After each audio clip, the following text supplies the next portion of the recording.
Sean, tell me now. There's been quite a lot made of this name for God, this word for God, Elohim, and which is a plural form. And some people have said, well, that must mean there are multiple beings who are God. Talk to us about that a little bit.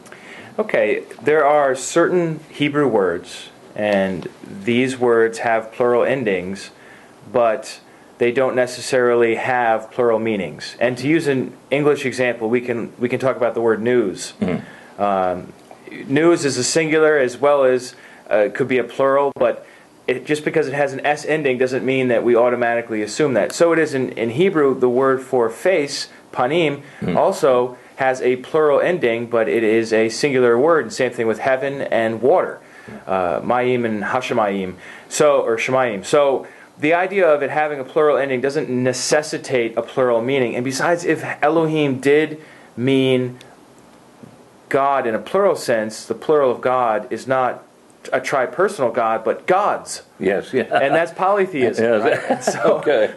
That's not very helpful for any of us to say that God is a plural. But also in Hebrew, as in many languages, probably most languages, the verb also contains a number in it, so singular or plural. Mm-hmm. And so we have good indications grammatically that Elohim is thought of as a singular when it's applied to Yahweh, the God of the Creator God. Mm-hmm. And so that's because the verb is actually singular. So it says in the beginning here of the Bible, in the beginning God created the heavens and the earth. The word created there could either be a singular or plural, and it's singular, even though the word Elohim is technically a plural form.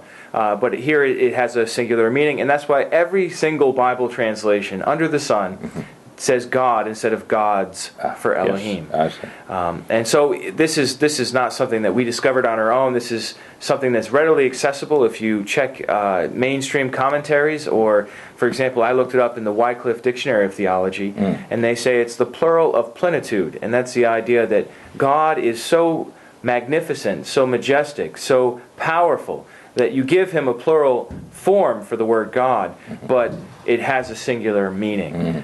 So we're talking about an amazing, wonderful individual who is God, right, but not individuals who are God. There's nothing in the word Elohim that would bring us to the conclusion that somehow God is multiple persons. Right.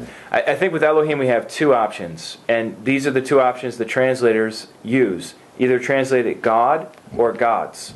And frequently when pagan gods, for example, are in view, Elohim will be translated gods. Mm-hmm. But when it's Yahweh who's being spoken of, it's always translated God in every translation done by anybody that I've ever seen. And used with the singular verbs and singular pronouns. Used with singular verbs. And we can also look at a parallel by looking at Dagon or Chemosh or Milcom or Asherah or Baal. We look at these other pagan gods, and they're all called Elohim too, as individuals. Mm-hmm. And so it was just a common word for God in their time, and it communicated this sense of majesty and power. Wow, I like that. One thing I've noticed too about this idea of Elohim meaning somehow persons, this odd notion, no one in the Bible ever makes that point. Yeah. No one ever says, oh, by the way, Elohim is a reference to multiple. Jesus never said such a thing. None of the apostles, none of the prophets. No one ever says that. So it seems like it's a post-biblical thing developed to support a post-biblical multiple-person God idea.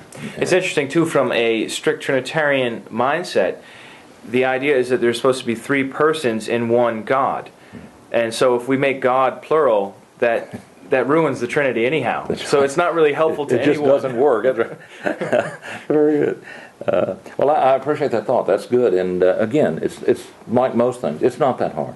No. It only becomes kind of complicated or difficult when you're trying to use something out of its proper use to try to support an idea that's really not scriptural in itself. So, yeah. Okay.